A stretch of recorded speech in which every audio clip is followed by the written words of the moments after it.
Well, thanks everyone for joining me for this talk. It's a privilege to be here and presenting.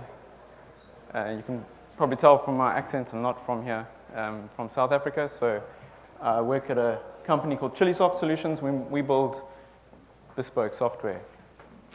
And what I'm going to be talking about is ways to unlock existing data and understand how to layer graph analytics over that existing data.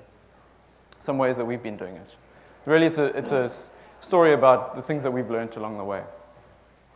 Now, I like starting out I seem to have a habit of starting out presentations with landmarks from South Africa. So some of you might know this one.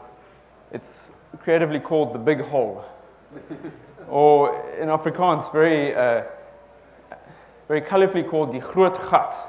So it's basically a place in Kimberley which was a diamond where diamonds were discovered in 1870, and 50,000 people built this hole, dug this hole with shovels and pickaxes.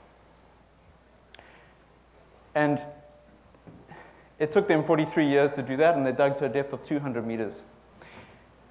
I wonder if you've heard the phrase, people don't want to buy a quarter-inch drill, they want to buy a quarter-inch hole. But I'd say that if you look at these guys who are working in this hole, I think they would have preferred you to have said they'd rather have the diamonds than have to actually have the hole. So I think there's more to it than just sort of finding the first problem to solve, the hole. Why do we want the hole? Is kind of more what we are about at Chillisoft. We try and understand what the problem is for our customers and then help them solve that problem. So to take this back to graphs, I would say people don't really want a graph, they want to be able to answer new questions. I'm finding in the work we do when we're building custom software for companies, and oftentimes those companies have software developers of their own. In our case, and this may not apply everywhere, but in our case, the appetite to take on a new core database type or new core database is not always there, especially among those companies that are not early adopters. And so what we've come up with is a way to use the power of graphs, but not switch over anything to graphs. So what we've had in the past is our quarter-inch drill has been the relational database management system, probably like many of you, or SQL database to be more accurate, actually. And those databases have limits to the types of things you can ask of them, right? They're great for aggregating, summing, for intersecting, or things you do with sets, but they're terrible for connectedness, centrality, components, degree, betweenness, and all the interesting things you can get out of graphs. So when one customer came and asked us, how are X and Y connected? We realized we didn't have the right sort of tool for this job. Our relational database wasn't going to cut it. And so we started exploring graphs, and this was about a year and a half ago. So we started exploring graphs and what we could do with that, but they didn't want to rebuild their systems on graphs. And so we looked at how can they unlock the data that they have. They have loads of operational data, and that data actually had the information that they needed. It just wasn't in the right form to be able to ask the systems of it, or the data mines, or the warehouses, or the marts. They didn't have the right data, the right structures to be able to do so. So what we did is we started embarking on extracting this data from all these SQL databases into one graph to be able to answer those kinds of questions, like how are X and Y connected, or who is the most influential person. So I'm going to quickly talk through our approach that we've taken, so the sort of broad overview of the approach, and then through modeling some ideas around what we've learned about modeling data that's in a relational database and a graph, and then around processing the data, so patterns that we've come up with, or the method that we've come up with for processing the data from relational database into a graph. And then finally, I'll do a demo of some software. In the process, we've built some software along the way, and I'll show you the software that we have built. The overall approach that I'm looking at is a way to layer a graph. In this case, it's Neo4j. Where you see graph, read Neo4j. What we're doing is taking the source data, processing it through a batch process, and generating a graph.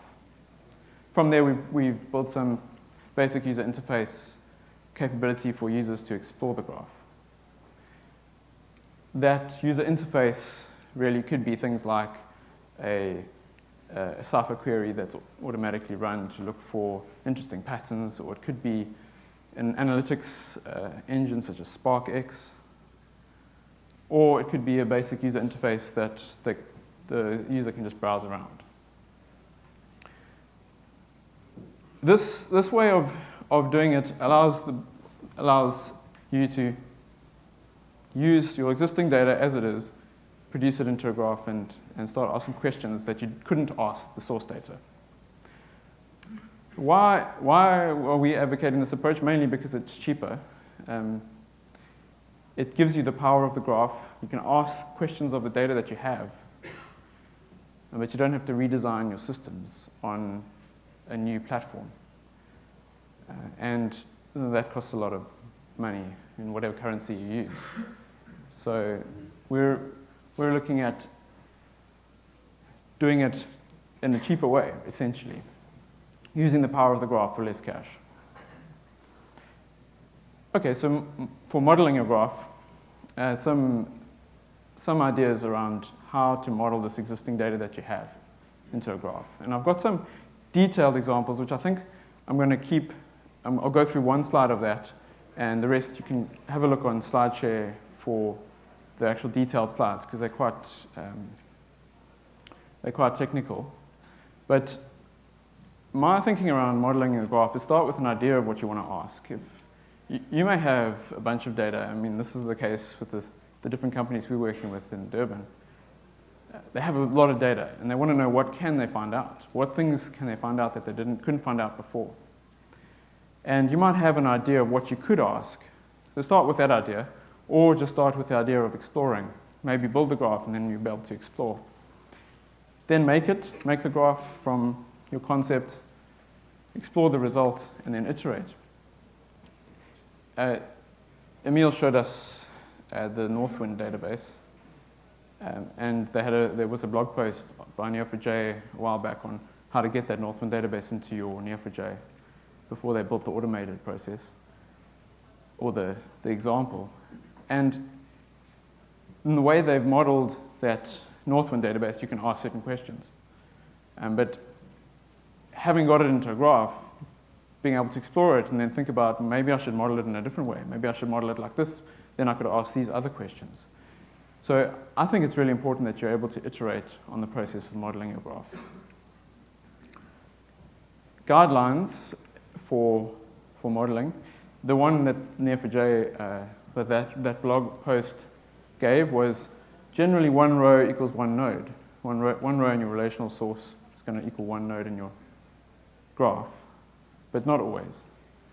It's not always true, because sometimes different tables, depending on how the system's been modeled, sometimes some tables are actually the same node. The same two rows, one row in one table, one row in the other, are actually the same node at heart. Or in some cases you don't want the node because it just clutters up the graph.